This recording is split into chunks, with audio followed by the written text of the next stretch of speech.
Hello, Contrarians listeners. Here we are, reaching you from the United States of Dystopia, formerly known as the United States of America, a land where masked men have been empowered by the government to harass, kidnap, and exile immigrants, regardless of their immigration status. A land where the people in power encourage hatred and cruelty toward minorities. A land where a normal person, a person with empathy, a person with basic human decency, can feel overwhelmed by all the bullshit the current administration keeps throwing at us. So that's why we're here. That's what we're doing with these special episodes. We're here to tell you, no, you're not crazy. It really is that bad. And also to tell you, you're not alone. We're here with you. And maybe, hopefully, make you feel a little better by talking about good movies that are relevant to this nightmare we're living through. So welcome to Fresh Immigrants, Rotten Fascists, a new Contrarian series. Today, we're going to be talking about In America.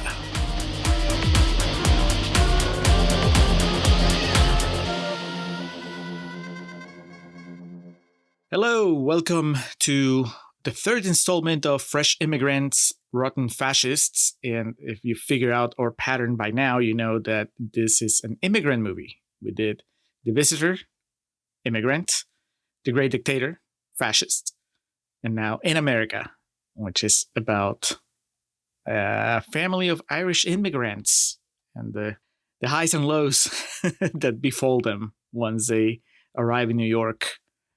Alex, had you any knowledge of this movie prior to me saying, hey, let's do In America? No, I know, because we talked about the Jim and Hounsou before on our episodes. Very complimentary. Most recently, Never Back Down. Yes. And I knew he had an Oscar nomination under his belt, and it was for this. I'm obviously familiar with Jim Sheridan. Now I'll go ahead and get it out of the way. For as hyperbolic as I can be and overusing of cliches to almost a comical degree, if I had to use the word underrated to describe a modern film, I think Brothers is certainly in that category, and that's one of Jim Sheridan's entries.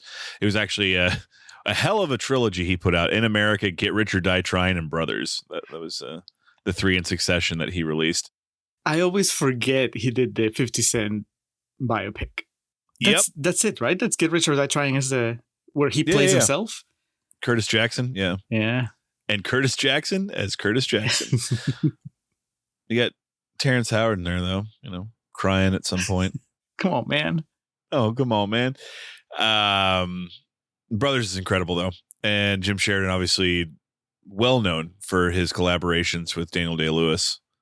At this point, in 2002, when he made this film, an accomplished filmmaker. And so there's my Brothers praise out of the way early. But aside from that, no, I had no knowledge of this movie or really any of the players involved. I did, obviously. That's how it came to pass that it's on the lineup. I screened this movie, Alex. So that means that nice. I had just started at the theater because 2003 was my first year, I think, at the old Cinemark in College Station. And my memory, I haven't looked at the box office information. My memory is that this came and went. Like, I screened it, and I want to say that a week later, it wasn't in the theater anymore. And I haven't seen it since, but there are a few things that stuck in my mind. So I remember it being a story about immigrants, like as far as like the protagonists were people that had just arrived in America. I remember Jim and Hounsou being in it.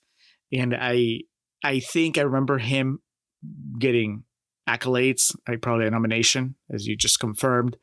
I remember Samantha Morton was in it, which, I love Minority Report. So that's always, I would just point at her and go like, that's her.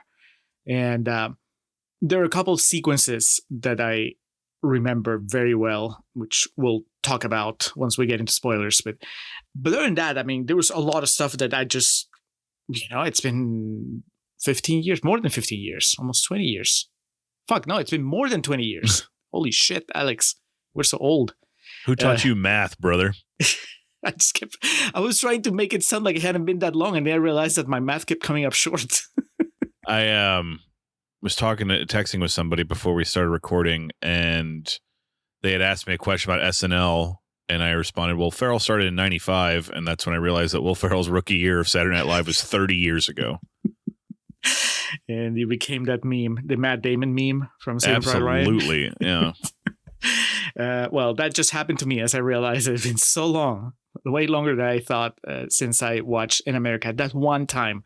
And so watching it today, it wasn't like watching it for the first time, but I definitely didn't remember how it all ended. I'll tell you my main memory, besides those things I just told you, was that I liked the movie, but I also found that it didn't come together the way I wanted it to. But I couldn't tell you why. I just remember that feeling of like, oh man, I was really liking this, and then it didn't stick the landing. I can tell you why. As long as it doesn't have spoilers, go ahead. It was a movie made immediately in the aftermath of September 11th.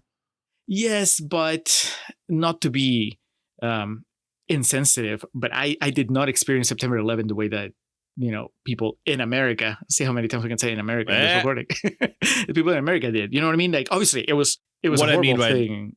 What I mean by that is to say that, and this isn't a spoiler either, that this movie, for all of the high praise I'd give it, and I would recommend it, it'll give you a toothache. It's a bit saccharine. Oh, I see what you mean. Yeah. Okay. You were being a little oblique in the way that you were explaining that. I thought you were being artistic.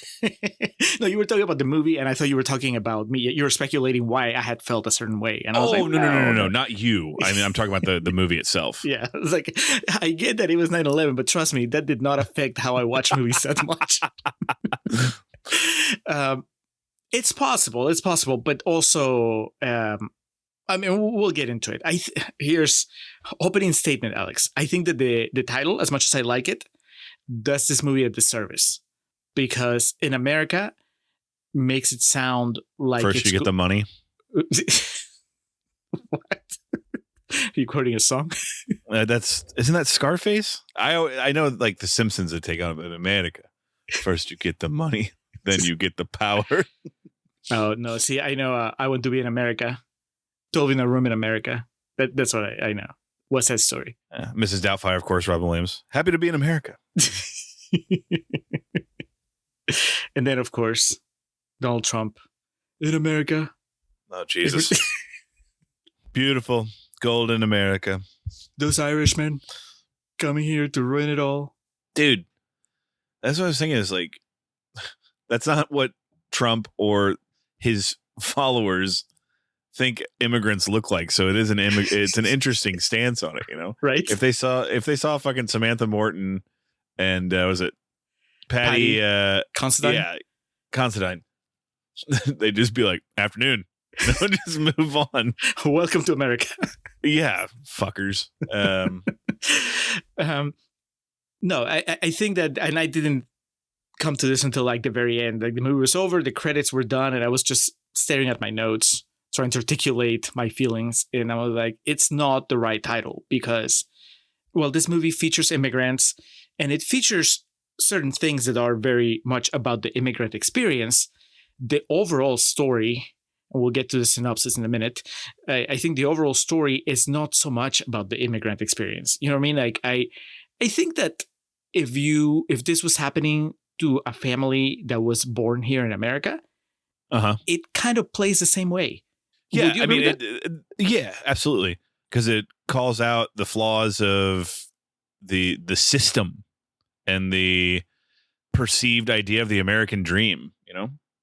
These people are scrounging by, scraping fucking pennies off the street to keep afloat, and then the medical system doesn't necessarily fail them, but there's certainly an idea of a commentary on the American medical system at one point in this movie, and there's one aspect of it, them immigrating to America, adds to the story for me personally, but you're absolutely right in that this is not the visitor.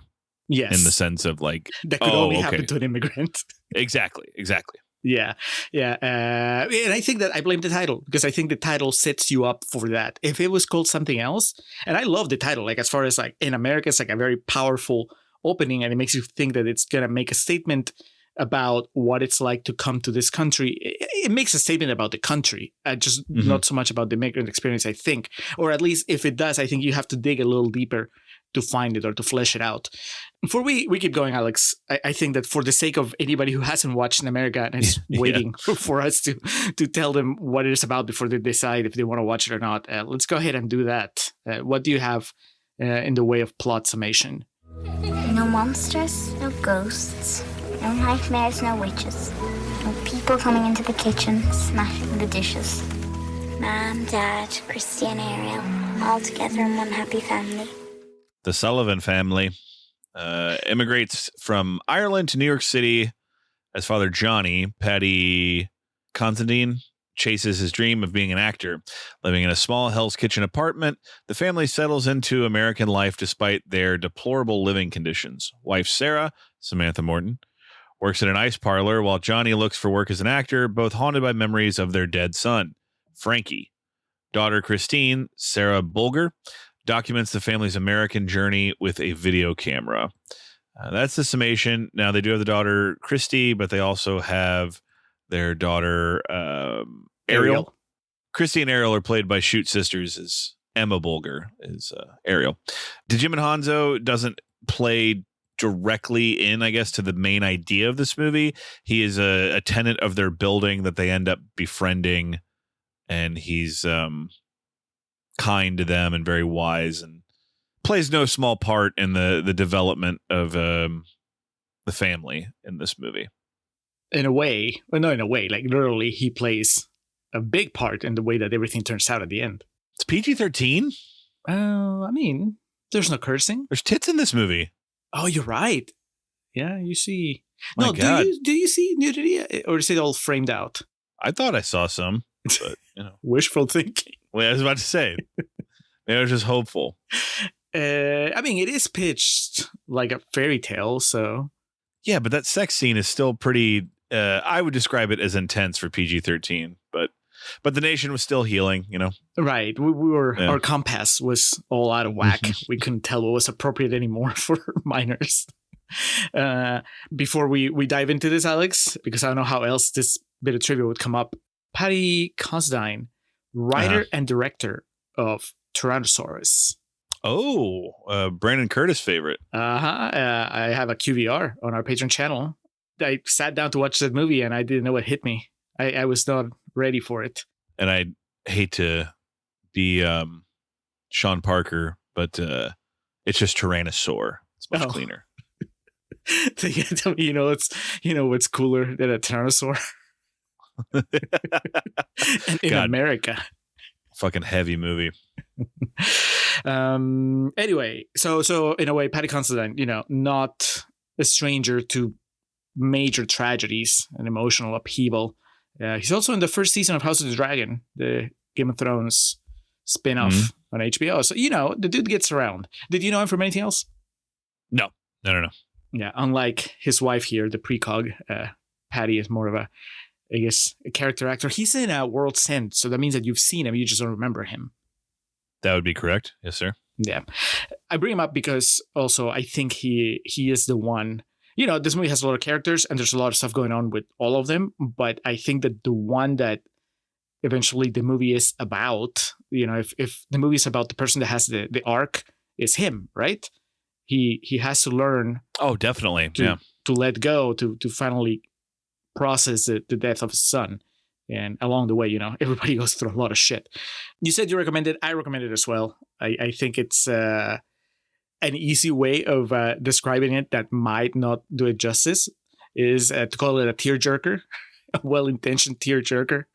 But that almost makes it sound like there's no substance to it. And I think there is a lot of substance, maybe too much substance at times. Mm-hmm. I was going through Rotten Tomatoes quotes, just kind of like browsing to see if there was anything that would be fun to talk about. And there was, this movie's like 90-something% on Rotten Tomatoes, 90% on the dot. And a lot of people, obviously praising it, just praising the performances and the emotion. But then there are other people saying, it's manipulative and it doesn't really earn the tears, all the big moments, especially towards the end, they're unwarranted. It doesn't put in the work. I disagree with those. I think that actually, unless it becomes a little too much, and there was a moment, one of my notes says, okay, this might be too much tragedy. So I can see how it can eventually push away, but I enjoyed it. I liked it. I think I walked away from it more positive than that first time I watched it, but also thinking that there's something there that doesn't quite make it there's something missing, and it's not just the post 9/11 feeling that permeates the storytelling as you suggested. You also recommended, Alex, so I think that we can consider this the rest of this recording free to discuss spoilers. So if you're going to watch In America and you don't want to be spoiled, jump off this plane right now and then buy another ticket once you've watched it, because we're gonna start talking about the things that happen specifically. So where do we begin, Alex? Do you want to talk about the big stuff that happens, or do you want to just build up to it? What do you think about this movie? Tell me about your overall thoughts. It's pretty good. I kind of agree that some of the big notes it hits, I was like, wait, how do we get here? But then I can't lie, I got choked up at the end of the movie. So it's like, well, it worked. It teeters this line of like I said, saccharin, give you a toothache, and then deals with some really real stuff that I'm not sure the line walking is steady enough for me to consider this great. But I do think it's a good movie. I think the acting's really good. I think the problems are things that anyone with a real conscience can empathize with, even if you don't have kids or if you haven't been through the same situation that these folks have been in. And I'm not trying to say that me sitting here right now can tell you what it's like to lose a child, but I can at least imagine, it's not like these really specific things that it's not a movie that I would tell someone like, oh, it hits a little different if you've been through this. I mean, it hits hard no matter what. To me, I'll go ahead and say now, the only thing about them immigrating to America that adds to like the narrative of this movie, in my opinion, is that it feels like they're running away from what happened when they lost their son. Right. And so that's it. It's not like The Visitor in the sense of like this story could apply to anybody, but it seems like they're going to great lengths to try to start a new life and forget what happened. And that's the whole story of Patty. What's his name in this movie? Johnny. That's the movie ends with him like accepting it. So there's the big swings work for me. It's just kind of some of the stuff in getting there. What's the word I'm looking for here? It meanders a bit at certain points for me. Also, because to me, the most like I could feel my heart rate rising scene is in the first act of the movie. Is it the carnival scene? Yes, absolutely. That I was like, my phone was charging while I was watching that. So I couldn't even like turn to my phone to like distract me from it. And I was like, oh God, this is so rough. And so like that, it was like the peaks were there throughout.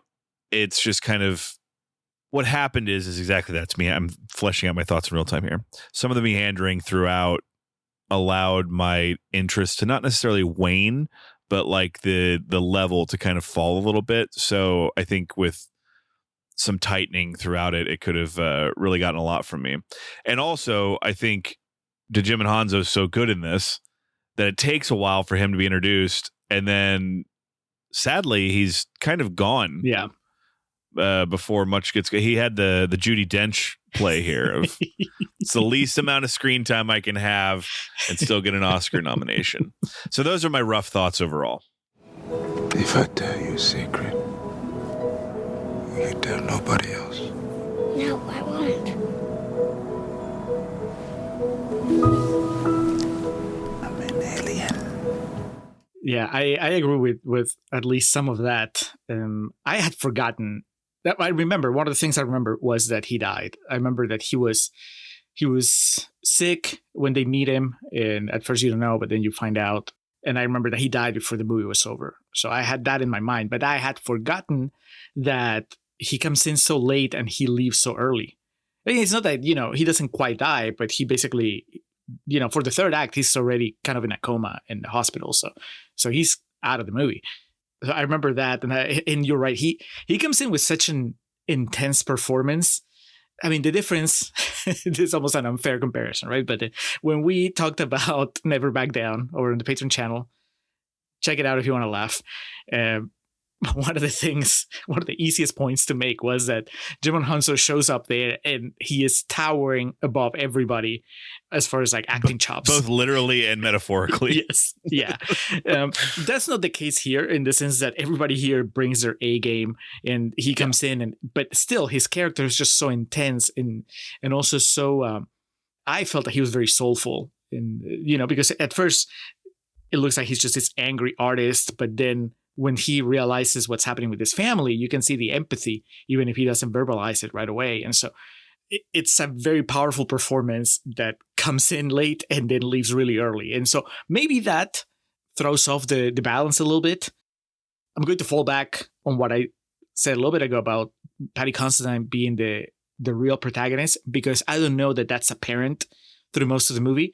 It just, by the time it was over, right, he's in the balcony, finally crying about his son's death. And then I realized, the movie was really about him, right? But when you don't know that and you're watching the movie, maybe you're expecting certain points of inflection for each character. Well, when it starts, and also she fucking narrates the movie, the Christie character. Right. You think it's going to be her story. I mean, I guess she's telling the story, right? But yeah, you're right. I mean, you usually expect it to be a coming of age for her, right? Yeah. The story of how she learned to let go of her brother's memory, but instead, I guess it's the story of how she kind of helped her father realize that he needed to move on, which is a completely valid story. But I guess the first time that you watch it, or when you watch it, after 20 years, and you don't remember much of it, you're kind of fishing for the main thread of the story as it's playing, and it's so episodic.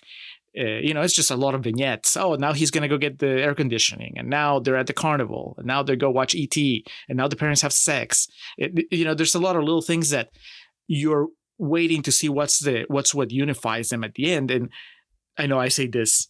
I feel like I said this a lot, and I probably said it when I finished watching it in 2003, and that was like, I'll probably like it more if I watch it again because I know where it's going.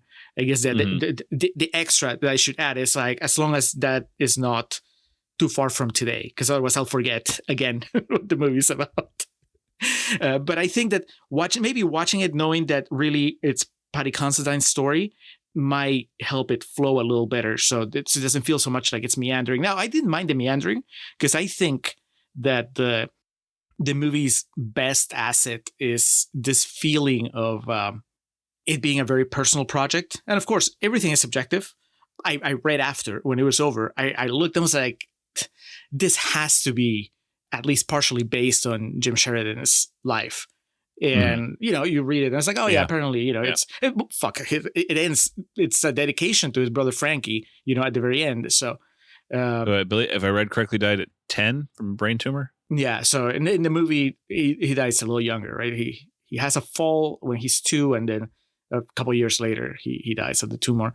But it feels like it, and I don't know what exactly it is when you watch a movie and you can feel the authenticity in it. Maybe not so much about the plot, but just about the way that the characters behave and the interactions between them. I mean, obviously he has a good cast, so that helps, but just it felt very much like a story of a family that was coming from another country into America, and the way that he captures that feeling of being in a new land and that feeling of awe and fear. It just felt so authentic that kind of carries me through the movie, even when the plot is kind of all over the place. And I think, Alex, I guess to answer the question from earlier, I think that's the main thing that I would say makes it an immigrant story. That's what it adds to it. That the American dream is not just for immigrants, obviously. It's for anybody in America, right? But I think that when you are coming from outside America, it's a little easier to get caught up in it. Maybe growing up in America, it's a little harder to be as wide-eyed and as hopeful about the American dream. But when you're coming from another country and you see this country, the United States, as a new beginning, you see New York the way that these kids see New York when they're first arriving, and you take the big swings that Patty Considine and Samantha Morton take here, right? Like, it's just like, fuck it, we're just moving into this really shitty neighborhood, and we're in danger, but we're happy that we're starting all over again. We're going to have another kid. Sure, why not? And so you can tell it with them being American, but I think that them being immigrants adds that like sheen of the immigrants' awe at being in this country. The way that at least the way that you. I mean, we get that the big establishing part of them driving through Manhattan, like Times Square and shit, and like looking at it like it's the most incredible thing they've ever seen in their lives. You've been to New York more than once, right? I've never been to New York City. I've been to parts of New York. Okay. I've never even been to New York at all, but that's how I imagine it is. I mean, man, I've flown into Newark 2 or 3 times, and like that's part of it. Like as you land, you just see the skyline of New York City, of Manhattan, I should say, and it's just fucking endless. It's crazy, but that's very what you're saying. That's very through the eyes of this is why we come to this country. That idea. The Irish built Manhattan, so my dad says. There is especially that first 30 minutes or so, that feeling of stranger in a strange land, but with some hopefulness. The narration of the little girl, the music, like the score, I think it plays into it a lot, and the way that the story plays out. Some horrible shit happens in this movie, and yet I think that they managed to balance it with funny stuff and some hopeful stuff, and the way that some things pan out. I feel like the only way that you can come to terms with it is by saying, well, it's a fairy tale. And the only way that it can be a fairy tale, or at least the easiest way to buy that it's a fairy tale, is if it's happening to somebody that was not born in the United States. So, you come to America for your fairy tale ending, and, you go through a lot of shit, and maybe, hopefully you get it. So that's my justification. I think it's flimsy in the sense that it should probably be more apparent. We shouldn't have to write a dissertation about it in order to for it to come to the surface. I think that the movie should end and I should go like, oh, that's what it is. But that's what I have. When the movie's over, I'm like, it is about immigration, after a fashion. I pulled one quote, Alex, only one, the one that matters, the big one. The big one, Roger Ebert. It's not actually a quote on Rotten Tomatoes. It's the final paragraph of his review of In America. Give it 4 stars. And he says, from Ireland and Nigeria, from China, the Philippines, Poland, India, Mexico, and Vietnam, we get the best and the brightest. I am astonished by the will and faith of the recent immigrants I meet. Think what it takes to leave home, family, and even language to try for a better life in another country. And America is not unsentimental about its new arrivals. The movie has a warm heart and frankly wants to move us, but it is perceptive about the countless ways in which it is hard to be poor and a stranger in a new land. I think that's a very nice thing to say. I think that he maybe was on board a little bit more with the with it being an immigration story, because if I wanted to be an asshole and argue with Roger, I'd be like, it's hard to be poor when you were born here too, or when you're a citizen. Even back in 2003, I think that would apply. All right. I had forgotten that Jim Sheridan directed Brothers. Like I had it at the back of my head, but it hadn't connected until I was looking through his filmography after the movie was over. And one of the reasons you bring up Brothers, one of the things that will make you bring up Brothers is whenever we're talking about child actors, and you will bring up Bailey Madison. Yeah. And you're like, that's it. Let's put her right next to the zenith. Yeah. What do you think about the 2 girls here? Are you ready to call Jim Sheridan a great kids director, or do you think that this is not quite what he gets in Brothers? Oh, I think they're both great. I think there's the one scene that I still don't really understand, where the girl's having a nightmare and doesn't think that that's her dad. Oh, yeah. But that has nothing to do with the acting prowess of either. I think he finds a way to get the best out of both of them. And in some cases, that's just like looks and kind of just like, static shots of them. So, yeah, I was a big fan. Yeah, me too. When I realized that he was the guy from Brothers, I was like, all right, 2 for 2. He can direct kids. I didn't know that they were sisters. It makes a lot of sense. Maybe that makes it a little easier for them to have that rapport and be so good, in their scenes together. But they're also good when they're in their scenes with the other people. Mhm. The little one has a devastating scene with Jim Hounsou when he's basically on his deathbed, and she goes to ask him what's wrong with him, and she asks him to make sure he says goodbye. And I was like, that is fucking acting. I mean, and directing. Once again, Yeah. we'll never know how much of it was Sheridan, molding the performance, how much of it was just instinctive from her. But she's there going toe to toe with Jim Hounsou, and she nails it. The older girl, Christy, she's a narrator, so she gets a lot more to do here. And I was fully on board.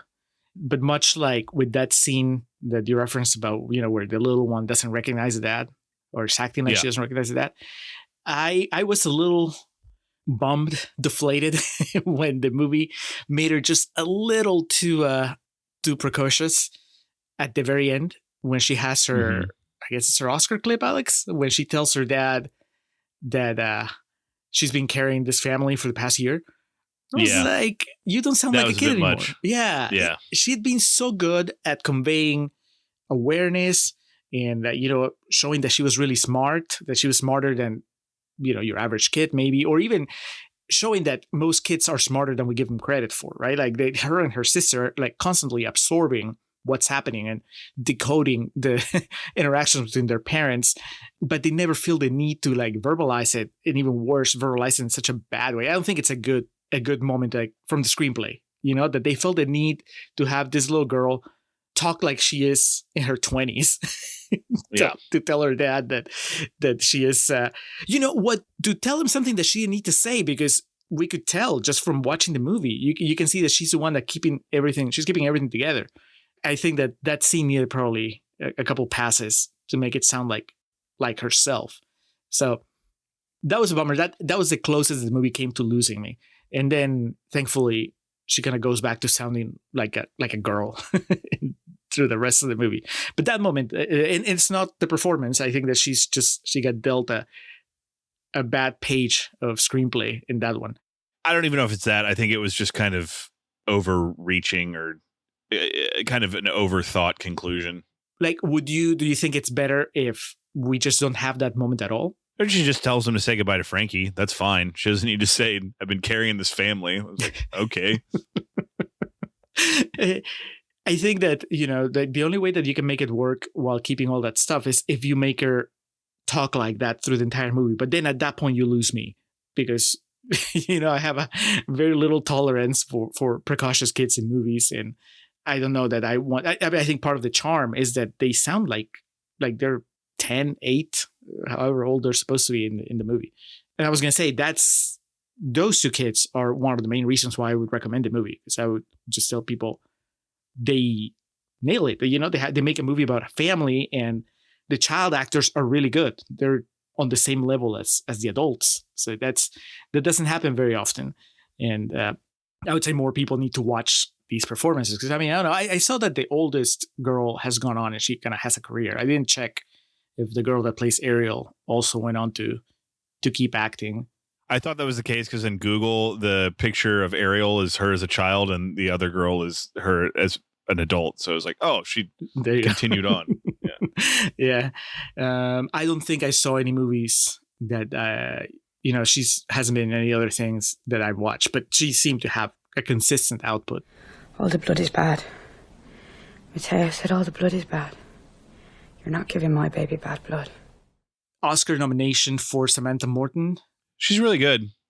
She is. She gets the Julia Roberts story from Steel Magnolias.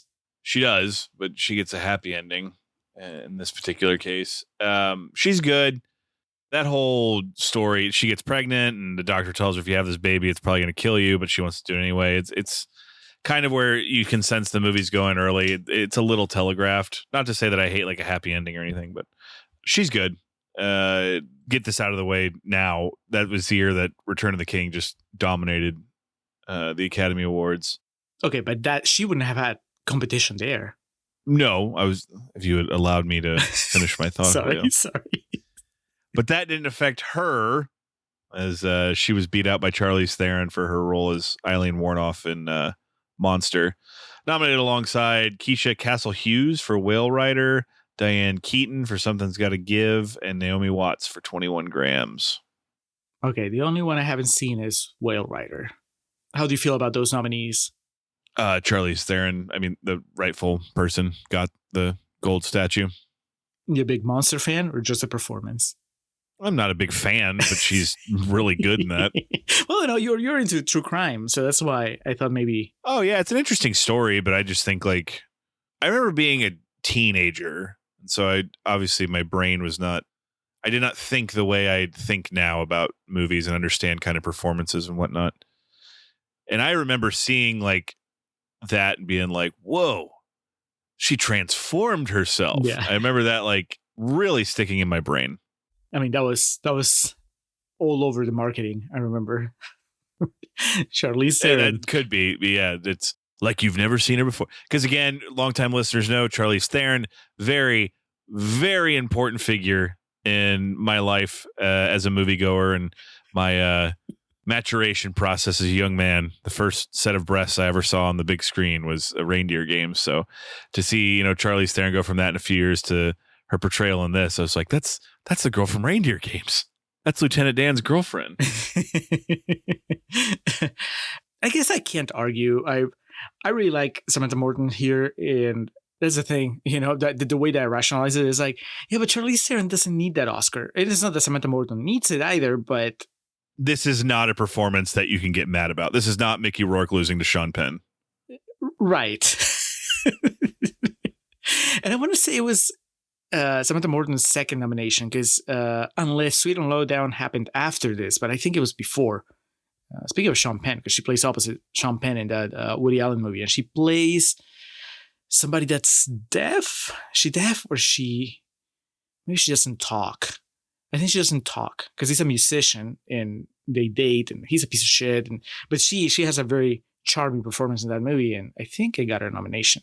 Anyway, she's more of a. I guess Samantha Morton is, more of a character actress. She's not like a superstar on the level that Charlize Theron. But I don't know. I mean, if I had to rank them, like Diane Keaton is adorable and Something's Gotta Give. But I don't know that, that was Oscar worthy. Yeah, it wasn't Family Stone. Sure. I mean, it definitely wasn't. So I guess, I don't know. I would have, I think that on an emotional level, I would have liked to see Samantha Morton get the Oscar, because Charlize Theron was probably going to have the career that she's had no matter what. But maybe Samantha Morton getting the Oscar would have given her even a higher profile. But that's just me, Yeah, that's playing strategy with their careers, not necessarily looking at the performances. It's been forever since I watched Monster, as long as it's been since I had watched in America. So my memory is fuzzy. I remember it being mostly just being taken by the transformation, but I couldn't tell you so much about anything else in the movie. So I don't know. I guess it boils down to I like the character of Samantha Morton in America better, Alex. That's why. Yeah, I think we're already kind of boiling over that you like this movie a bit more than I do. So going to its second nomination, Djimon Hounsou was nominated for Best Actor in a Supporting Role alongside Benicio del Toro for 21 Grams, Alec Baldwin for The Cooler, Ken Watanabe, my man, for The Last Samurai. He's amazing in Last Samurai. Yeah. And they all lost out to Tim Robbins for Mystic River. And lastly, this movie got a Best Original Screenplay nomination, which I'm not sure how I feel about that. Well, what was the competition? Dirty Pretty Things, The Barbarian Invasions, Finding Nemo. They all lost out to Miss Sofia Coppola for Lost in Translation, which famously on this podcast, I had a bit of a late in life revelation about Lost in Translation. So that's not a year I know really well, 2003. So I don't have something to immediately cite as like, this is better than all that shit. But I think this movie is better directed than it's written. for some of the things that That's we fair. talked. Yeah. I think that the screenplay has some weak spots, but the direction and the performances are so strong that it carries them over. But man, if I can tell that, you would hope that members of the Academy would also be able to tell that, right? It's like, man, you like it so much, nominate him for director. Don't nominate him for screenplay. I stand by my thesis that this movie succeeded. It's good. It is good. But coming out in an immediate post 9/11 world, it premiered on September 12th of 2002. So a year and a day later. And for what, I don't know why I didn't look far enough into it, but it was basically just like held on to for over a year before it actually got any sort of release. But it premiered at the Toronto Film Festival in 2002. The poster with like the American flag and the fireworks and stuff. I'm not saying it's a bad thing. It's just, it's kind of having lived through that time period and now Jesus Jones, almost 25 years later, it's easy to kind of see. So I can't unsee that, I guess is what I'm trying to say. Dad, America's okay. Right. I can see that. I can see how it can come across as that. But I think that it's just, I mean, I could be wrong. I haven't talked to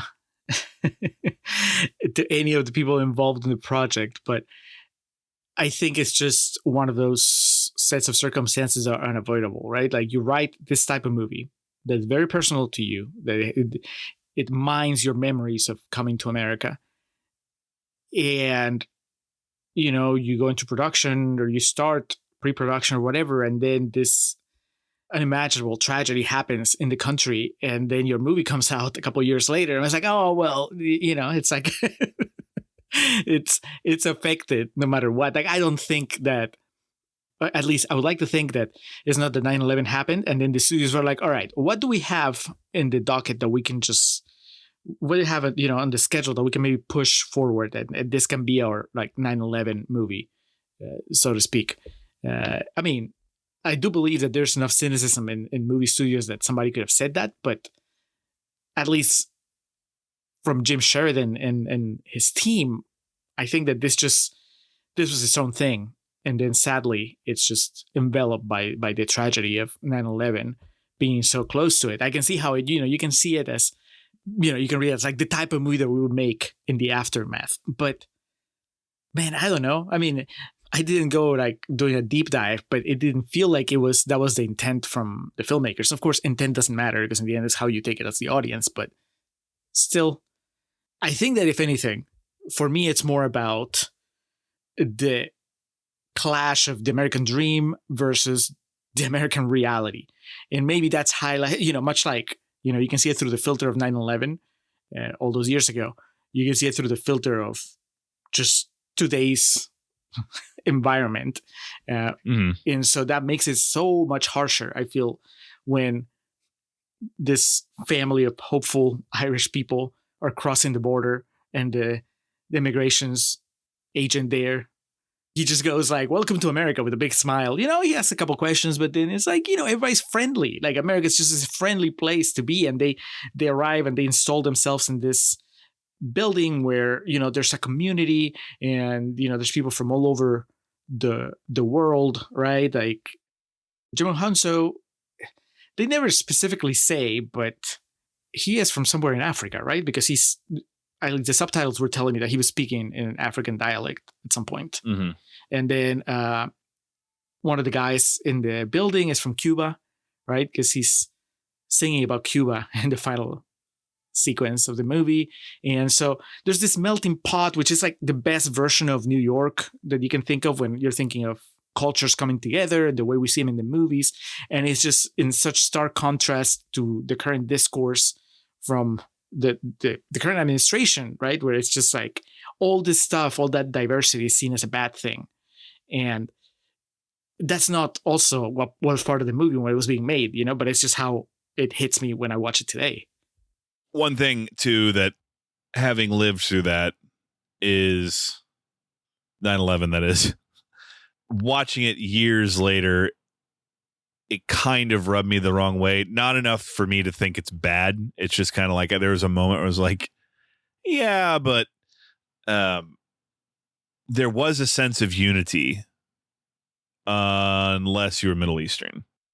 And so like this idea of, all working together and whatnot. And again, I hate to be that way because I guarantee all immigrants face plight of some sort and in a way I cannot comprehend.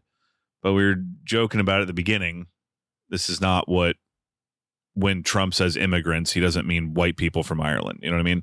And so it's, I try to appreciate what movies like this were trying to do at the time. It's just, there's a lot of toothpaste that's out of the tube in 2025 and a lot of things that kind of came from that I, at a very like, in a period of like becoming conscious, because I was 14. Was I 14, 15 when 9/11 happened? So at that age, you're like starting to become a bit more socially aware of things. So I always am kind of hesitant when I watch things back that try to treat this time period of one of a united front. And, as long as we work together, everything will be fine. I know the idea of this we had was to talk about right now, but I can't help but kind of fixate on the time period this movie was released. And there's a noble intention behind it. That's what I need to express. It's just watching it all these years later and kind of knowing what the fallout was. It makes it complicated. Talking about Hulk Hogan last night, Yes. Much like Hulk Hogan, 9/11 is complicated. It's complicated. Much like Meryl Streep sleeping with Alec Baldwin and Steve Martin. Oh, it's complicated. Outstanding. Final point, I think, because you're right, but also there's a lot of diversity in that building that they live at that I think Trump and his cronies would look down on. So they would walk past the Sullivans. Yeah. Just be like, you're cool. And then, they have all their issues elsewhere. Yeah, they would probably find a way to arrest Jim and Hounsou.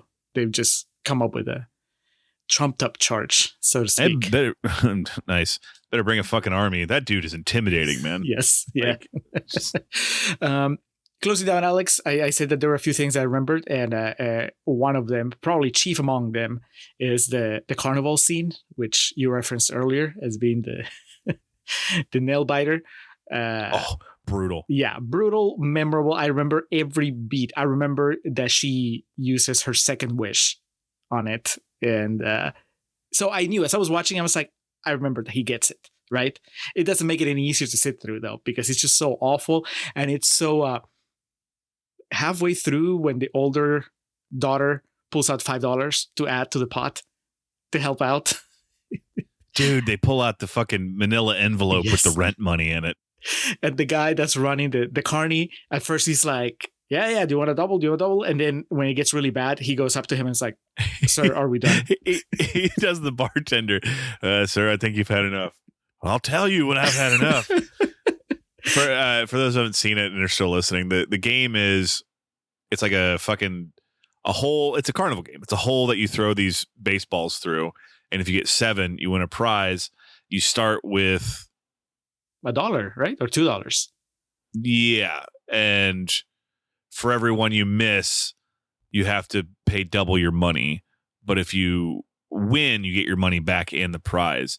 But if you do increments of 1, 2, 4, 8, 16, 32, the way it gets out of control real quick. And before you know it, there's like, hundreds of dollars on the line and they have not a penny to spare. So it's really intense.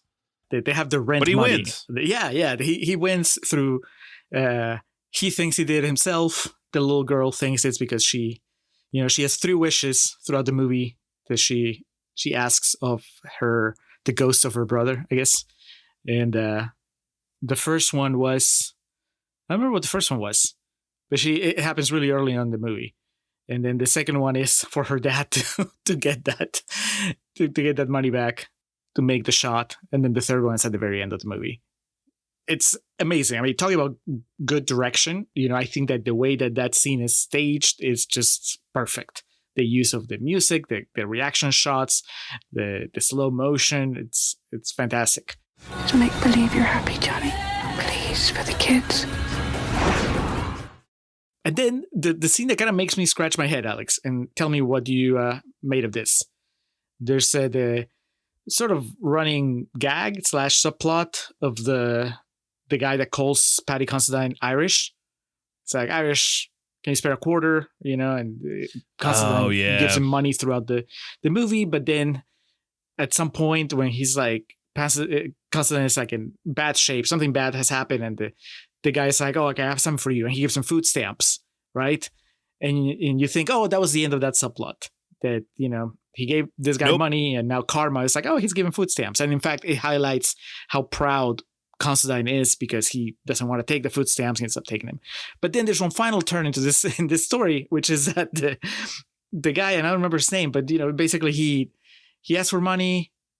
And Considine is like, no, I don't have any. At that point, his wife is in the hospital, maybe dying. And then the guy tries to mug him. And I was like, what the fuck? I've forgotten about that. And then pulls a knife to his throat. Yeah. It's like a really tense, uncomfortable scene because he's apologizing, but he's also obviously means business. And then Considine kind of like turns the tables on him and it ends up, unscathed. But I don't know. What do you make of the whole thing? Don't trust New Yorkers. Right? I can't remember who did it. I was going to make a joke. I really wish I remember who wrote Jason Takes Manhattan, because I was going to say he ghost wrote that scene. Right? It's just like, fucking New York. It could just be something that happened to Jim Sheridan's dad, right? Maybe that's how you explain a lot of the stuff that happens in this movie. It was like, oh, there's stuff that happened in my childhood. And he just puts it in a movie and kind of wraps his story around it. Like up to the point where he gives him the food stamps, it made sense because I was like, I get what it's showing you, right? Like this guy was in pretty bad shape, and Paddy Considine's generosity kind of pays off. And especially because the way it pays off is in a way that embarrasses him, because he feels ashamed of having to take food stamps from somebody that he's been giving money to before. I mean, that could have ended there and I would have gotten it. But then when you add the extra step of like, oh, but you know what? You can't trust this guy. I guess it feels like such a cynical storytelling beat for a movie that's so hopeful and so much about the community and how beautiful it is to trust people and to help people. Maybe that's why it just feels like it's out of place. Yeah, I think if I had to give my take on it, which Jim Sheridan, Naomi Sheridan, and Kirsten Sheridan aren't here to defend their writing, but it felt to me like he's at his absolute lowest, and then this thing, he's just like, fuck off, leave me alone, and it puts his life in danger. And then because he has the moment of like he like roars at him afterwards, and so I think it's he gets his mojo back. Yeah, I don't know if it's he needed that to happen to kind of put things in perspective or whatnot, but it's there for a reason. What that reason is, I'm not entirely sure. And the Sheridans would tell you, we don't need to defend our screenplay. We have an Oscar nomination, so fuck you. That's right. I'm taking out the $100 bills, dabbing their forehead off. Yeah, here. Do you want us to pay for your hospital bill? Your $30,000 hospital bill? Oh, there you go. That's something that could have worked either way if it was an Immigrant Tale or domesticated. Yep. It may have been post 9/11 and everyone was like, banding together, but the fucking hospitals will still charge you out the ass for shit. Your check bounced. So Julio, just kind of like winding down here with this. I think I've kind of had my fun, and it may seem raised a point of contention that, we're dealing with white folks here in this. And I want to say, for the sake of this journey, that's not necessarily the case, because I think something gets all too often confused by boomers, Trumpers, the idea of these immigrants want to come here because they want to take all our shit and our jobs, and But I think in their minds that often it doesn't stem from the real situation of like, they come here with the idea of pursuing a better life. And that can mean many things. And in the case of this movie, it means a story of like trying to start anew. And, you know, with our main characters, specifically our main character of Johnny trying to, you know, cope with the death of his son. And that's what gets lost so often in the narrative is that because unfortunately, currently the winners control the fucking history or, you know, the facts, I guess. It's comes from a place of wanting more, man. And much like in this movie, it's demonstrated that they just want to come here and, you know, largely mind their own business and work and make money and whatnot. So it's the Ebert thing you read was really good. And it was, you know, I wanted to circle back to that because I was kind of having my fun with some of this, but that's, you know, I get it. Without being able to directly, you know, have a comparative situation, I understand. And so that's what I would try to keep in mind when I was watching this is why we're doing this. And so that's, I guess that's my closing thoughts on it. The movie itself, I will say one last time, it's a bit sweet for me, but I appreciate what's trying to be said here. Would you feel a little more positive about it if the ending wasn't a happy ending? No. When I say it's too sweet, for me, that's not a bad thing. You know, not everything needs to be fucking Dancer in the Dark. It's because I think something is a bit too sweet for my taste does not mean that it's bad. So no, I don't. I would almost be upset. The ending is like one of the things that made me most happy. It was with the saying goodbye to Mateo and whatnot. I agree with you that it got a bit carried away there with the way Chrissy started talking like she was, you know, the great grandfather of the family. But no, it sounds like a criticism, but it's more just of like a personal taste. So no, I like the ending, and I like the homage to E.T. in whatever year this is supposed to take place in.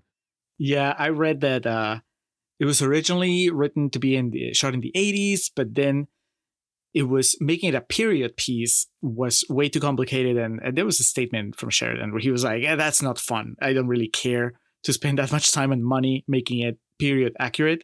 And instead we can kind of make it a little timeless. And that's why Christy has a camcorder, which wouldn't be the type of camera that she would have in the 80s. And then somebody else, you know, some super nerd, they're like, oh, the movie actually takes place in the year of its release because that's when E.T. was re-released for whatever anniversary E.T. was having, you know, in 2002, 2003. I guess, you know, you can make the argument that E.T. gets re-released or gets played in a theater, especially in New York. I guess, you know, you can probably have screening. Oh, yeah. That's that would have really time-stamped it, though, if, like, their field trip they took with Jim and Hounsou's, he took them out to the desert to dig up the copies of E.T. on Atari. The ultimate Christmas present. I'm in love with anything that lives! So what is your score? B-, say in that territory there. I couldn't really find in the limited research I did much in the way of a budget, but it did do a box office of $25 million. Needed to mention that. B-. I've said my piece about, and look, all my shit of like the way I now process post 9/11 materials, music, television, film, literature, news coverage. That's all my cross to bear. And just objectively, like, if I just watch this movie at any point in time, I would say it's a B- because there's things in here that don't really work for me, but there's some really, really good acting. And the moments that they really try to hit, they hit. If someone told me name one Jim Sheridan film to watch, it's going to be Brothers. My Left Foot and The Boxer are pretty good, but Brothers is just unreal. Not to go against all the Jim Sheridan praise, but just in the interest of full disclosure, I have to tell you that I've watched Dream House. It's another movie I screened, and that's one of the worst movies I've ever seen. And that was his follow-up to In America, I think. I remember when that came out. Oh, that no, his was follow-up to Brothers. That's the movie he did after Brothers. Yeah. Brothers was the follow-up to Get Rich or Die Trying. Wasn't that Daniel Craig? Yep, and I think Rachel Weisz. Oh man, no wonder you screened it. Yeah. 2011, we would have been working together at that point in time. Yeah, I've never seen it. Probably because this Peruvian fucker I worked with was like, that's one of the worst movies I've ever seen. All right. Well, we might revisit it on the main feed. Who knows? I don't know what its Rotten Tomatoes score is, but maybe I need to reevaluate Dreamhouse. This gets 4 stars for me, Alex. I can't give it any less than 4 stars because it really moved me when it needed to move me. And there were like little things that I could pick out. Like there was a part of me that, like, the cynical part of me that wanted me to roll my eyes when the hospital bill is magically paid by what I'm assuming is Mateo's last will and testament. But I was also, again, by then I was in the mode of this is a fairy tale, and so it makes sense that that's how it would play out. And then you get to the end with the balcony and the scene, and I was not ready to get emotional at that point. I thought that we were past all that stuff. I was like, okay, whatever happens here is gonna be taking us out, but the big moments have already happened. But first, the little girl finally sees, in quotation marks, Mateo on the moon and starts saying goodbye. Yeah, and I was like, oh,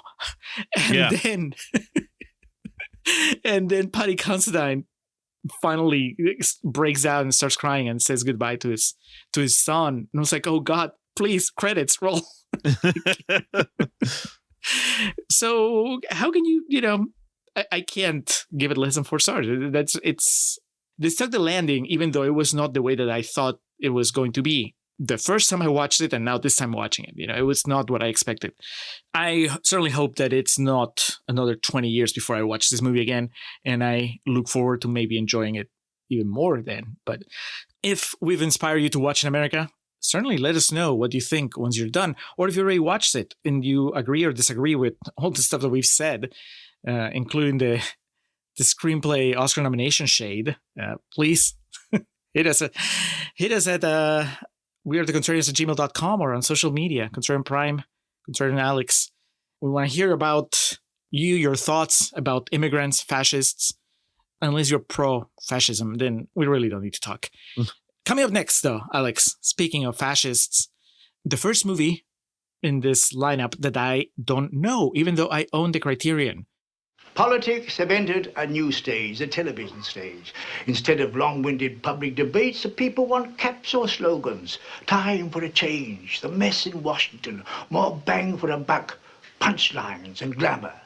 It's called A Face in the Crowd, and I've read the short story that it's based on. And honestly, there is a chance that this is not necessarily about a fascist leader, but it might be just a populist leader that happens to be a piece of shit. So it still fits with what we're trying to do with this series. I've never watched it before, so I look forward to knocking it off the list because I've heard about it and it's made me very curious, and it certainly seems to fit this project. Do you know anything about A Face in the Crowd? I don't know. There's one actor in there that's coming back to the Contrarians, and it's somebody that was all the way back on our Waitress episode.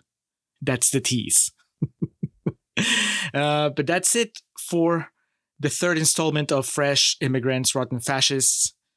Coming up next, A Face in the Crowd. Watch it, or don't watch it. We'll tell you about it anyway. Thank you for listening. We'll talk to you again soon. Take care.